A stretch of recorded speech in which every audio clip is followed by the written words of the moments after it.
Bienvenidos sean, apreciados hermanos y amigos, a nuestro estudio bíblico. En esta ocasión estaremos abordando el segundo viaje misionero de Pablo. Y quiero abrir la oportunidad, el micrófono o los chats, mensajes de chat. Por favor, quisiera escuchar de ustedes dos comentarios. Uno respecto a por qué le gusta este estudio bíblico, el estudio de los viajes misioneros de Pablo. Entonces usted me contesta diciendo, este estudio me gusta por... Ese es un comentario.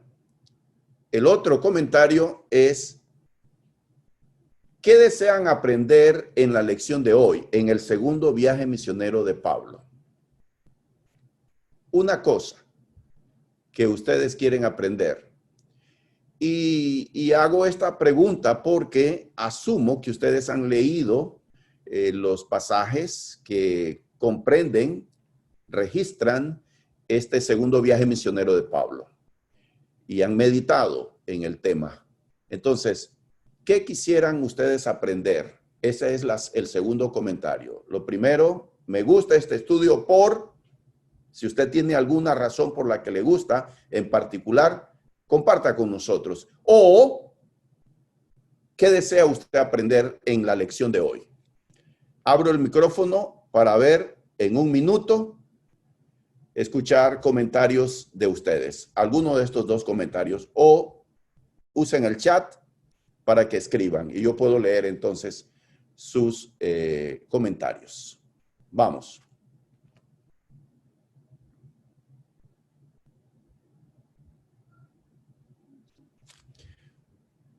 Ok. Kenny y familia dice, me gusta el estudio bíblico por todo lo que nos damos cuenta mientras estos viajes de Pablo, todo lo que pasó por predicar la palabra. Así es. Cobramos conciencia de los desafíos que este mensajero de Dios enfrentó. Elisa Solís. Buenas noches, bendiciones para todos. Me gusta el estudio porque recorrí los lugares con Pablo y vi la grandeza de Dios, los cuidados y protección a Pablo. Gracias, Elisa, por compartir este comentario.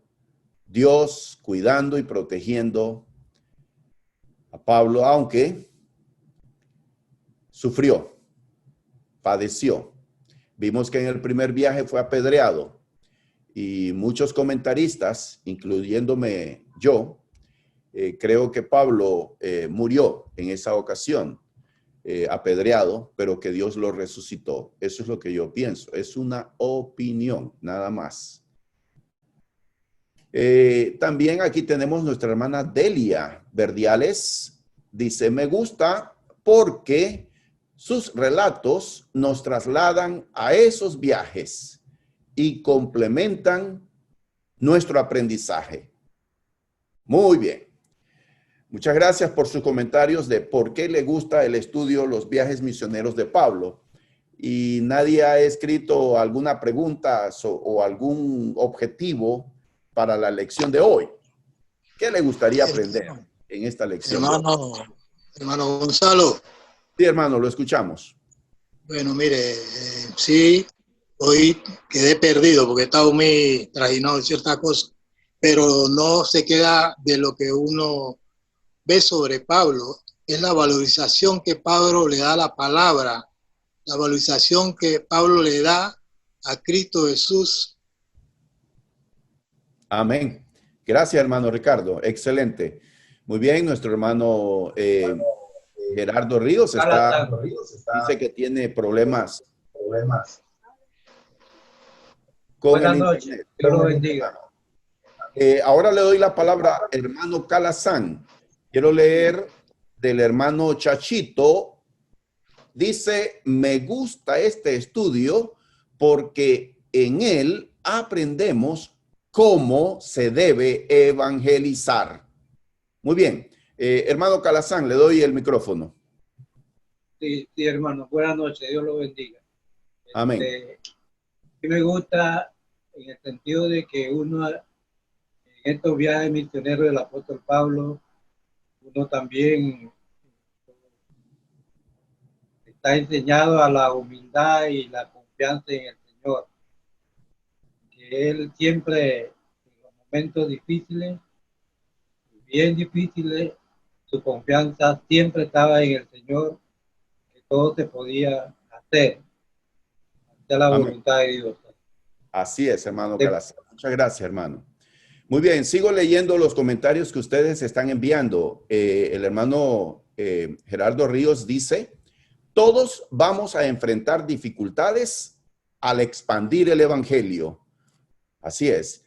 Nuestra hermana Aida Puyor comenta, este estudio me gusta porque Pablo todo lo hizo con valentía y obediencia. Las diferentes maneras de cómo llevó la palabra.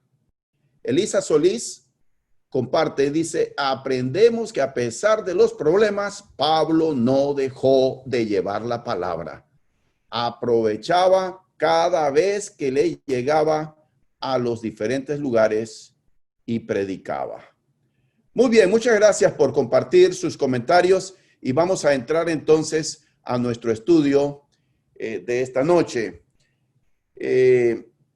Cuando Elisa Solís, nuestra muñeca que pasea, va a hacer un viaje de esos frecuentes, ella hace reservaciones en hoteles, hace reservación de vuelos o el medio de transporte, prepara su equipaje, su maleta, mete allí pasta de dientes, cepillo, mete shampoo, mete todo lo que ella va a utilizar. ¿Se han puesto a pensar que el apóstol Pablo no hizo nada de eso? Nada de las cosas que nosotros estamos acostumbrados y asociados con viajes, nada de eso hizo Pablo en sus viajes y viajó miles de kilómetros. Viajó a diferentes países, pero no tuvo esos preparativos. En un sentido, era más ligero. Él no llevaba una maleta. Probablemente llevaba dos túnicas y nada más. No andaba, no llevaba pasaporte, no tenía que sacar visas para entrar a los países. Son las circunstancias que nosotros debemos pensar, ¿no? Lo diferente que es viajar hoy en día. Pero muy bien, vamos entonces a entrar a nuestro estudio.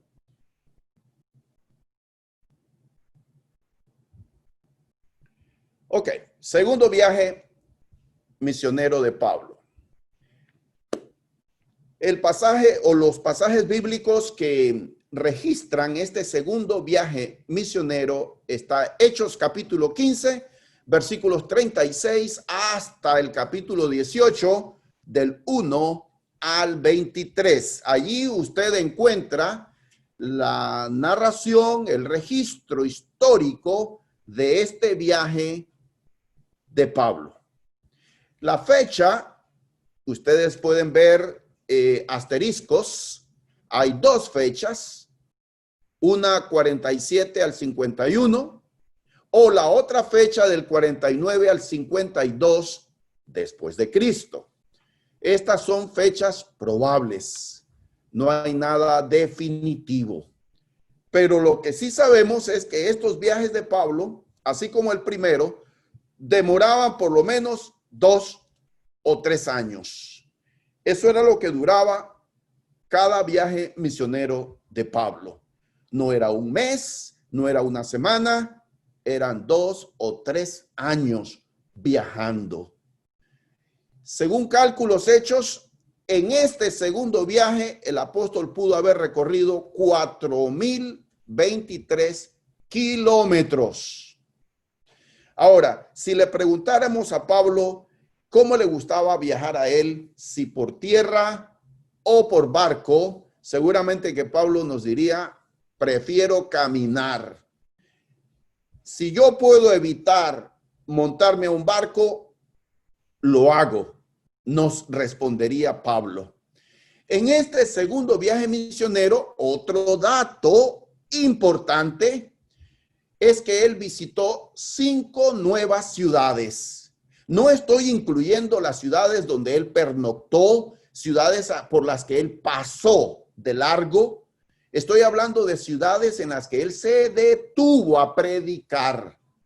Entonces, 5 ciudades nuevas. No estoy incluyendo las ciudades que él viene ahora a visitar al comienzo de su segundo viaje misionero. Ciudades donde ya estuvo en el primer viaje misionero y plantó iglesias. Sin contar esas ciudades, entonces él llega a 5 nuevas ciudades en este segundo viaje misionero. El objetivo de este estudio bíblico que les estoy presentando, el anterior y este, es darles un panorama general de los viajes misioneros de Pablo. No estamos deteniéndonos versículo por versículo, porque mi interés es que ustedes por lo menos tengan un panorama general de los viajes de Pablo. Espero lograr con la ayuda de Dios ese objetivo. Ok, aquí tenemos la ruta de Pablo. Él sale una vez más, así como en el primer viaje misionero, desde Antioquía de Siria. En este segundo viaje misionero no va al puerto cercano y se embarca. No, en este viaje él se va por tierra y hace un largo recorrido. Ustedes pueden ver en el mapa que les estoy mostrando. Aquí está la flechita del mouse. Entonces, ustedes ven que él llega y pasa por su pueblo natal, Tarso, y luego atraviesa un paso en la montaña. Aquí donde estoy señalándoles en la flecha es un sitio histórico conocido como las Puertas de Cilicia. Este era un paso en la montaña muy conocido que había sido abierto en la montaña, las Puertas de Cilicia. Y él sigue su recorrido por estos caminos y llega entonces a Derbe, Listra, Iconio, atraviesa Antioquía de Pisidia y luego entonces sí gira queriendo ir a la provincia de Asia y luego el Espíritu Santo le impide ir a 2 lugares y sigue su ruta atravesando hasta llegar a Troas. Troas es un puerto y allí tiene una visión donde él ve a un varón macedonio que le dice: pasa a Macedonia y ayúdanos. Entonces en Troas aborda un barco y navega. Tienen viento favorable, llegan a una isla que se llama Samotracia. Allí pasan la noche y al día siguiente continúan y llegan al puerto de Neápolis. Neápolis está como a unos 30 o 40 kilómetros de la ciudad de Filipos. Llegan a Filipos y predican allí la palabra. Continúan y llegan a Tesalónica, segunda parada en este recorrido Tesalónica, luego llegan a Berea, continúan, abordan entonces un barco en el puerto cercano a Berea y va bordeando y llega a Atenas. De Atenas llega a Corinto. Corinto es entonces la quinta ciudad que él recorre en este segundo viaje. Él recorre 5 nuevas ciudades y luego termina en Corinto después de pasar allí 1 año y medio y llega a Cencrea. De Cencrea, que es un puerto, se va a Éfeso, que es otro puerto. Allí se queda solo un par de días. Le piden que se quede más tiempo con él. Sin embargo, él dice, voy a volver. Y en su tercer viaje misionero, él va a regresar a Éfeso. Entonces, de Éfeso aborda la nave y va rumbo directo, miren, hasta Cesarea. Cesarea era el puerto cercano a Jerusalén. Allí de Cesarea llega a Jerusalén por un momento, solo de visita, y luego sube hasta Antioquía de Siria, desde donde él había salido, y presenta su reporte a la iglesia. Hemos hecho entonces un vistazo del segundo viaje misionero de Pablo. Voy a abordar un poco este tema de cómo era viajar en los días de Pablo. Quiero que ustedes vean lo siguiente. En los días de Pablo, el Imperio Romano había desarrollado una amplia red de caminos rurales y también carreteras, podría llamarse interestatales. Se dice que las 113 provincias que componían todo el Imperio Romano estaban interconectadas por una red de carreteras. Por lo menos se contabilizan 372 carreteras que abarcaban unos 80,000 kilómetros. Los romanos ellos fueron los que desarrollaron muy bien las carreteras, aunque se dice que no fueron los que inventaron las carreteras. Se cree que fueron los persas, el imperio persa, quien desarrolló carreteras, pero los romanos perfeccionaron y establecieron la presencia en todo el imperio. Ustedes han escuchado el dicho o el refrán que dice, todos los caminos llegan a Roma. Bueno, es un refrán tan antiguo y era cierto. Todos los caminos. El imperio romano había interconectado su imperio por medio de carreteras. Itineris es una palabra del idioma latín que significa camino. Cuando vamos a hacer un viaje y tenemos varias paradas, ¿cómo le llamamos a esa palabra? Itinerario. Pues nos damos cuenta que los romanos fueron los que inventaron esa palabra y nosotros la usamos de ellos. Itinerario es una palabra justamente del latín.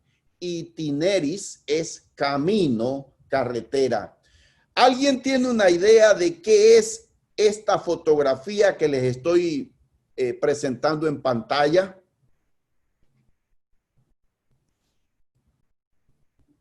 ¿Alguien tiene una idea? Pues miren, estos eran los mojones que los romanos ponían en todas sus carreteras. Fíjense qué interesante. Los romanos inventaron estas columnas que las ponían cada 1,5 kilómetros. Iban poniendo estos mojones. En el mojón, ahí usted leía el nombre del emperador que había construido o reparado la carretera, porque todas las carreteras tenían nombres, absolutamente todas. Hay una que era la principal, la autopista principal, que se llamaba la Vía Ignacia. Estaba la Vía Apia, Vía Augusta y así sucesivamente. Todos los caminos tenían un nombre. Y entonces también le señalaba la distancia, el punto donde usted se encontraba, el punto de referencia, como cuando nosotros vamos viajando por la Panamericana y vemos cada cierta distancia hay un punto de referencia, el kilómetro tal, vemos los mojones. Bueno, fueron los romanos los que inventaron ese punto, de tal manera que el caminante sabía cuánto había recorrido y sabía cuánto le faltaba para llegar a su destino final. Sabía cómo ubicarse en el territorio. Era algo fantástico. Inclusive, los romanos habían hecho un mapa. Pero claro, nadie podía conseguir un mapa de bolsillo como nosotros. Hay un mapa que es copia de una copia, que su antigüedad es como del 3er siglo de la era cristiana, y ese mapa tiene 7 metros de largo y se ven todos los caminos que había en el Imperio Romano. Un dato más, entonces, de la ingeniería romana. Aquí tenemos en la ciudad de Pompeya, las ruinas de Pompeya. Allí ustedes ven un camino, una carretera preservada del Imperio Romano. Ustedes notan que ellos le hacían cunetas a ambos lados para el drenaje y también le hacían acera o vereda. Y aquí tenemos una fotografía o un dibujo más bien de cómo es que ellos construían las carreteras. Eran grandes ingenieros estos romanos. Dicen que, y como los romanos para todo hacían leyes, eran expertos legislando, había leyes para todo lo que era caminos y carreteras. Dicen que las primeras carreteras las hicieron de 4 pies y luego las subieron a 8 pies de ancho. 8 pies de ancho, que cabían 2 carruajes a la par. Y entonces también le hacían acera en todo el recorrido. Así eran las carreteras romanas. Muy bien. Continuamos entonces. Esto era como para darnos una idea de cómo viajaba Pablo. Lean conmigo, por favor, capítulo 15, versículos 36 al 41. Después de algunos días, Pablo dijo a Bernabé: volvamos a visitar a los hermanos en todas las ciudades en que hemos anunciado la palabra del Señor, para ver cómo están. Y Bernabé quería que llevasen consigo a Juan, el que tenía por sobrenombre Marcos. Pero a Pablo no le parecía bien llevar consigo al que se había apartado de ellos desde Panfilia y no había ido con ellos a la obra. Y hubo tal desacuerdo entre ellos que se separaron el uno del otro. Bernabé, tomando a Marcos, navegó a Chipre, y Pablo, escogiendo a Silas, salió encomendado por los hermanos a la gracia del Señor, y pasó por Siria y Cilicia, confirmando a las iglesias. Entonces aquí tenemos un mal comienzo. Hubo un desacuerdo entre estos dos compañeros, Bernabé y Pablo, respecto a llevar consigo a Juan Marcos. Pablo se había decepcionado del joven porque no había ido a la misión, se había regresado en el primer viaje misionero. Se dice que Juan Marcos era sobrino de Bernabé. Algunas versiones lo traducen primo. Y Bernabé quería darle una segunda oportunidad. Todos tenemos derecho a equivocarnos y tenemos derecho a tener una segunda oportunidad. Bernabé, siendo un varón de consolación, un hombre pacifista, él quería darle oportunidad a Juan Marcos, pero Pablo se negó rotundamente y hubo un desacuerdo tan grande que decidieron separarse. Ahora, la separación presenta una ventaja, porque en vez de ser un equipo evangelístico, ahora son dos equipos evangelísticos y pueden abarcar más tiempo, más espacio, más lugares. Así que Bernabé se llevó consigo a Silas. Silas era judío de Jerusalén, pero versado en la palabra de Dios. Silas también era romano, ciudadano romano, igual que Pablo. Así que se van juntos en este viaje, pero hay una ventaja, ¿verdad? De esta separación. No se pudieron poner de acuerdo y cada uno se fue por su camino para hacer la obra. Y se fueron con la bendición de la iglesia. Eso es lo que dice el texto en el versículo 40. Salió encomendado por los hermanos a la gracia del Señor. Entonces, Bernabé y Pablo se separan, pero llevan la bendición de la iglesia de Antioquía de Siria. Muy bien, continuamos entonces. Dice el 15:41, miren cómo hace un resumen de la visita que Pablo hace a las iglesias que había fundado en su primer viaje misionero. 15:41 dice, y pasó por Siria y Cilicia, animando a los hermanos en las iglesias. Y aquí tenemos un mapa, sale de Antioquía, sube, pasa por las puertas de Cilicia, sigue, llega a Derbe, Listra, Iconio y Antioquía. Recuerden que eran las ciudades donde él había fundado iglesias.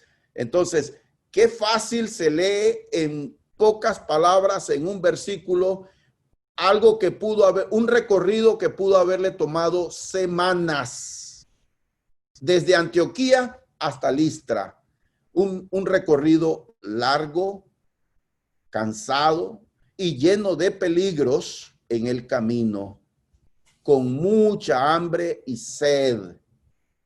Así recorrían estos valientes mensajeros del Señor. Seguimos. Un nuevo miembro se une al equipo en Listra. Capítulo 16, versículos 1 al 3.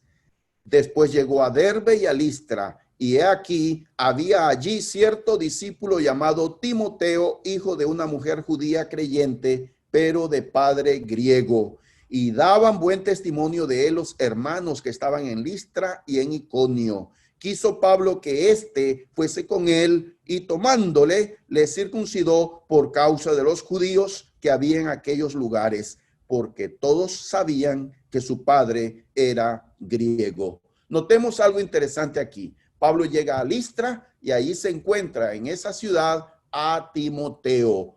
Timoteo llega a ser más adelante un destacado evangelista, predicador, siervo del Señor, al cual Pablo le escribe las dos cartas que llevan su nombre.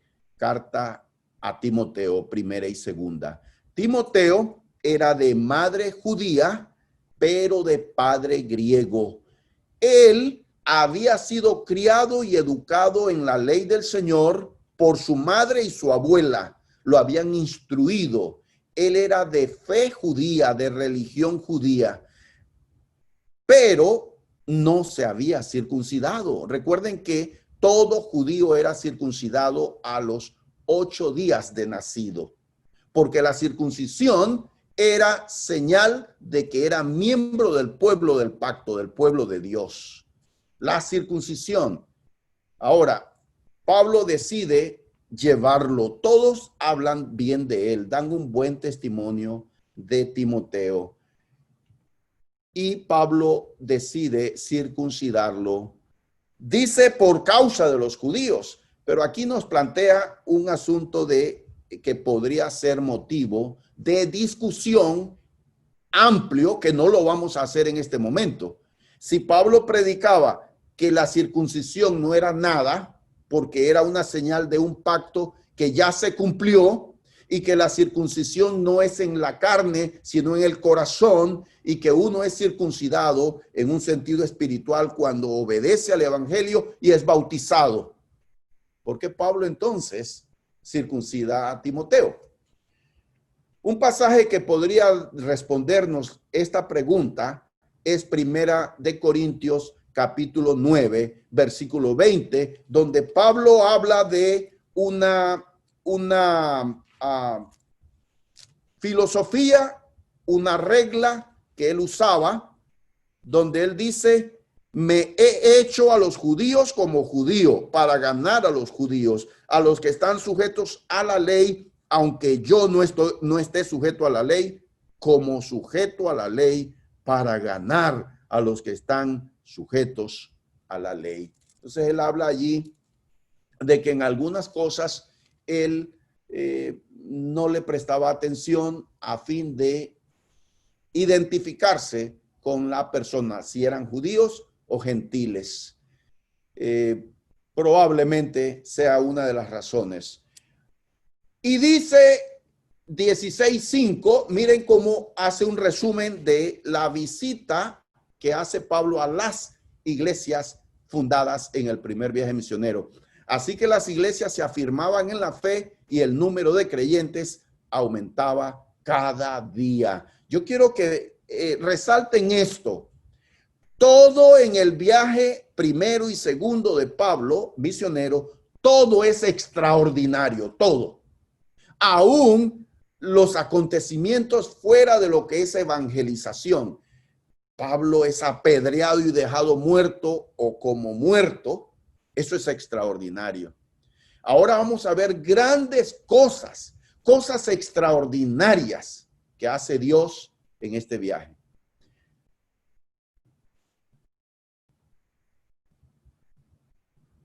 Capítulos 16, versículos 6 al 10. Ya completada la misión de visitar las iglesias que él había fundado en el primer viaje misionero, ahora Pablo quiere ir a nuevos territorios y él decide evangelizar la provincia romana de Asia. Pero el Espíritu Santo le dice que no.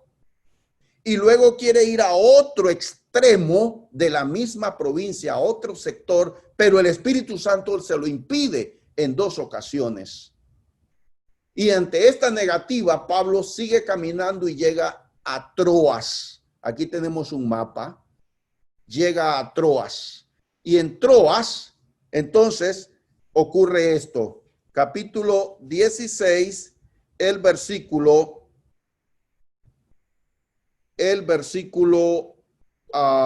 9.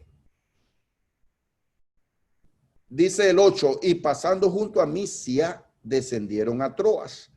Y se le mostró a Pablo una visión de noche. Un varón macedonio estaba en pie rogándole y diciendo: pasa a Macedonia y ayúdanos. Cuando vio la visión, enseguida procuramos partir para Macedonia, dando por cierto que Dios nos llamaba para que les anunciásemos el evangelio. La visión que tiene Pablo en el puerto de Troas es extraordinaria. Nos enseña que en todo el Espíritu Santo está guiando el plan, el proyecto. Nos da una lección de que todo lo que queremos hacer para la obra de Dios y aún en nuestra propia vida, todo tiene que tener una dirección y confirmación de Dios. Porque todo lo que lleva a la aprobación de Dios va a tener resultados para la gloria de Dios. Entonces, Pablo recibe confirmación de esta visión de este varón macedonio que le pide que vayan a Macedonia. Ahora, aquí se une otro integrante al equipo evangelístico, al equipo misionero. Este es Lucas. Ahora, no lo dice, pero ¿cómo nosotros deducimos que él se une en este punto? Porque a partir de este versículo ya no dice ellos, sino habla de nosotros. Todo hasta aquí venía hablando de Pablo y su compañero Pablo y Silas, pero ahora en este versículo dice, cuando vio la visión enseguida, procuramos. Estoy leyendo en el 16:10. Procuramos. Dios nos llamaba para que anunciásemos el evangelio. Lucas no es judío. Lucas es un gentil y se dice que él era doctor, médico de profesión. Y a lo mejor estaba aquí ejerciendo la medicina. Pero él sintió el llamado del Señor. Y él se integra como acompañante de Pablo. Entonces, Timoteo es de Listra y Timoteo viene acompañando al equipo. Muy bien. Aquí tenemos entonces el mapa, otra vez, del recorrido de Pablo. Él llega de Troas, aquí pueden ver la flechita que estoy señalando, cruzan en barco, en Troas, abordan un barco, se pasan la noche en Samotracia y al siguiente día llegan al puerto de Neápolis. Quiero que noten esto que es importante. Pablo llega a Europa. Sí. Por primera vez, el evangelio es llevado a Europa. Y vamos a ver cuál es la ciudad de Europa que recibe el evangelio y que se planta una iglesia. Y vamos a ver qué familia fue la primera familia en toda Europa en tener en su casa a la iglesia del Señor. Ahora, este viaje que Pablo hace en 2 días, primero sale de Troas, su destino final es Neápolis, porque él quiere ir a Filipos. Y este recorrido desde Troas en barco son 243 kilómetros. Desde Troas hasta Neápolis. Pero fíjense, no lo pueden hacer de una sola vez. Se quedan en la noche en Samotracia y al siguiente día viajan. Pero quiero que vean esto. Viajar en barco, además de ser peligroso,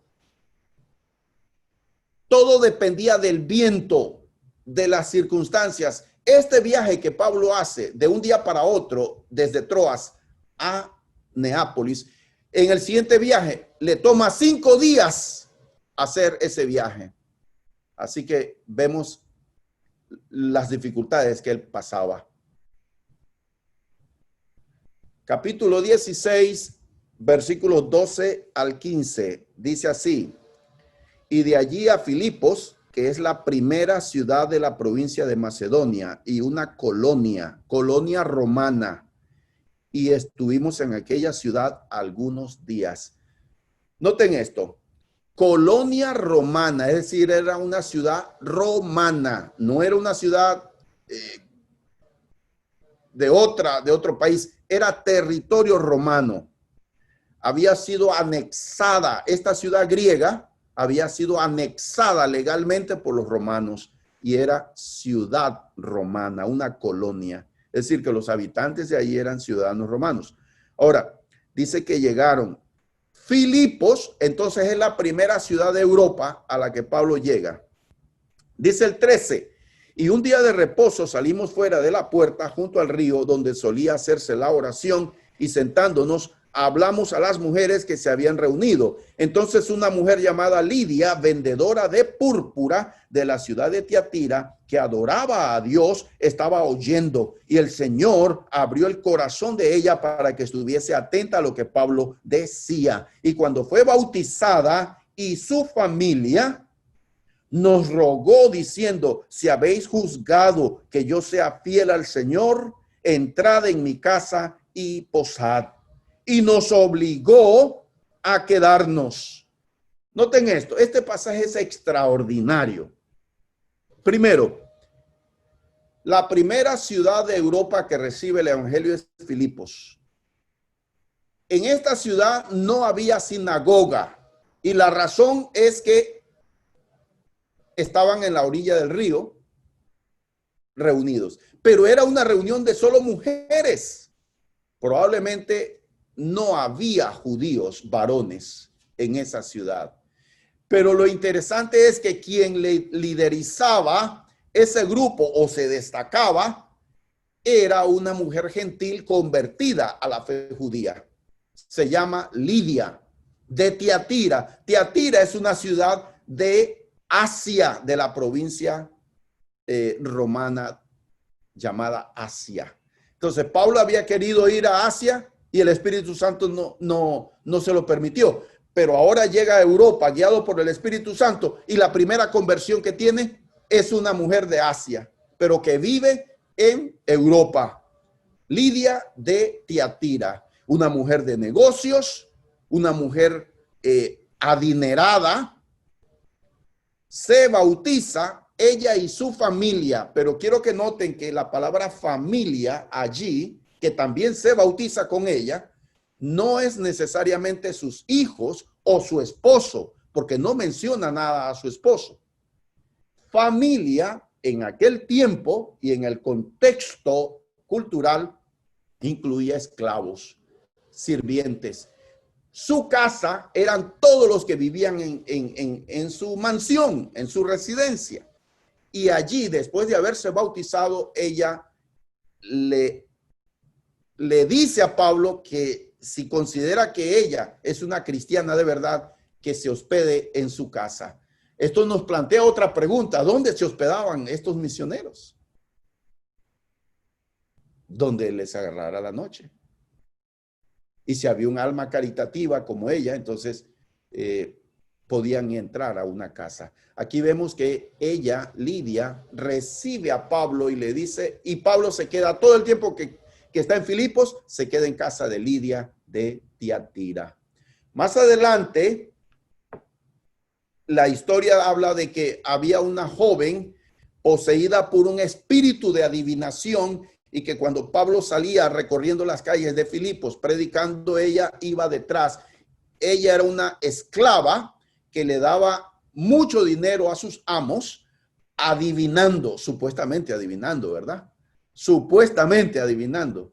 Y entonces todo el tiempo que iba Pablo a predicar, ella decía: estos son mensajeros del Dios Altísimo. Hubo un momento en que Pablo ya no soportó ese tipo de publicidad proveniente de una joven esclava, explotada y poseída supuestamente por un espíritu. Bueno, no digo supuestamente, de verdad estaba poseída por un demonio, y Pablo expulsa el demonio, y luego entonces los dueños de la joven ven que se había esfumado su fuente de ganancia y arman un alboroto y un lío para Pablo. Los azotan a Pablo y a Silas, y sin dar lugar de que explicaran de que eran ciudadanos romanos ni nada, los azotan, no les lavan las heridas y le dicen al carcelero: quiero que usted guarde con toda seguridad a estos criminales. Y el carcelero los mete en el fondo de la cárcel y les pone los pies en el cepo. Pero a medianoche Pablo y Silas oraban y cantaban al Señor, y los presos los oían, y hubo un terremoto, se abrieron las puertas de la prisión, y el carcelero se iba a matar pensando que los presos habían escapado. Pablo le dijo, no te hagas ningún daño, todos estamos aquí. El carcelero pidió luz, llegó y temblando se postró ante Pablo y Silas y les dijo, señores, ¿qué debo hacer para ser salvo? Pablo le respondió, cree en el Señor Jesús y serás salvo tú y tu casa. Estoy leyendo Hechos capítulo 16 en el versículo 31. Cree en el Señor Jesucristo y serás salvo tú y tu casa. Y le hablaron la palabra del Señor a él y a todos los que estaban en su casa. Y él, tomándolos en aquella misma hora de la noche, les lavó las heridas y enseguida se bautizó él con todos los suyos. Entonces aquí vemos otra conversión muy importante, el carcelero. Ahora quiero que noten que el carcelero tenía una posición muy importante en la ciudad. Y aquí nace la iglesia en Filipos, la iglesia a la que Pablo escribe carta a los filipenses. ¿Y saben qué? La iglesia de los filipenses llega a convertirse en una iglesia especial, muy querida por Pablo, de una de las pocas, o diría yo, la única iglesia de la que Pablo aceptó contribución económica para su obra misionera. Los filipenses le mandaron donde sea que estaba una y otra vez apoyo económico a Pablo. Esta iglesia llegó a ser muy, muy especial para Pablo. Y ahí vemos entonces lo que ocurre. De allí Pablo sale de Filipos en su recorrido y llega a Tesalónica. En Tesalónica, los judíos lo echan y él viaja a Berea. Y dice que los de Berea eran más nobles. Dice, estoy leyendo Hechos 17, versículo 11. Ya pasamos Tesalónica. Él predica, hubo conversiones y luego por causa de los judíos, él sale y llega a Berea. Y dice 17:11, y estos eran más nobles que los que estaban en Tesalónica, pues recibieron la palabra con toda solicitud, escudriñando cada día las escrituras para ver si estas cosas eran así. Así que creyeron muchos de ellos y mujeres griegas de distinción y no pocos hombres. Mujeres griegas de distinción habla de una alta posición en la sociedad. Se estaban convirtiendo no solo de la clase baja, sino también de la clase alta, de la nobleza. Entonces aquí tenemos que los judíos de Berea eran más nobles que los de Tesalónica, porque ellos comprobaban por sí mismos. Pablo les predicaba y ellos aparte leían las escrituras para confirmar que el mensaje que Pablo estaba llevando era correcto. Y eso es destacable. Entonces de Berea, Pablo viaja a Atenas. Y ahí tenemos desde el versículo 15 hasta el 31, el sermón de Pablo a los atenienses. Es un sermón intelectual, muy bien pensado. Pablo cita mucho en su sermón a los atenienses, mucho a los filósofos griegos. Entonces aquí surge la pregunta, ¿será que Pablo se arrepintió de haber usado ese estilo de sermón que predicó a los atenienses? Allí hubo solamente 2 conversiones en Atenas. Dionisio y una mujer llamada Dámaris, como resultado de su predicación en Atenas. Cuando Pablo escribe a su primera carta a los Corintios, porque de allí él viaja a Corinto, de Atenas, viaja a Corinto, y Corinto es el último punto en su recorrido de su segundo viaje. Pablo escribe en su primera carta a los Corintios en el capítulo 2, en el versículo 1, él dice, cuando yo fui a ustedes, me propuse no saber nada, sino a Cristo. Dice así, primera a los Corintios 2:1.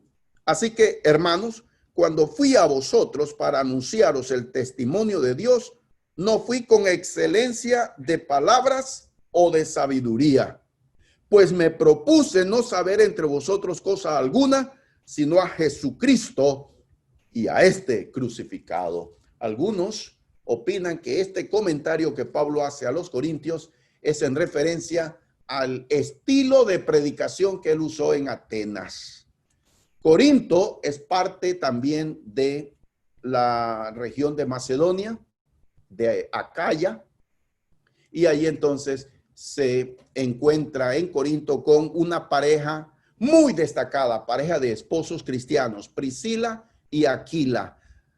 Quiero decirles que Aquila es palabra latina que significa águila. Entonces ese era el nombre de el esposo de Priscila.